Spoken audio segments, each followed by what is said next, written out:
More than 10 to 20 kilos ba ang excess mo sa iyong ideal weight? Saan ka nagpo-focus? Sa exercise ba agad? Or inayos mo muna ang iyong kain? Pag ganyan kabibigat yung iyong katawan at ganyan kalaki yung excess weight mo sa ideal weight mo, focus more on 80% nutrition. Kasi mas kailangan ng katawan na maayos muna yung iyong kain. Yung exercise, pwede mo yan gawin anytime.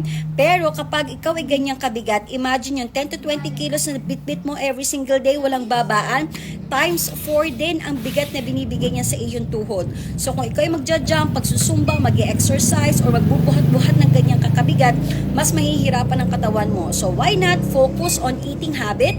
Ayusin mo yung kain mo. Balanced nutrition is equal to weight loss. Mas magiging maganda rin ang iyong result at pakiramdam kapag mas magaan ang iyong katawan habang ikaw ay gumagalaw. So tandaan mo na kailangan maayos mo muna ang iyong kain, then kapag kaya mo na, add 80% nutrition.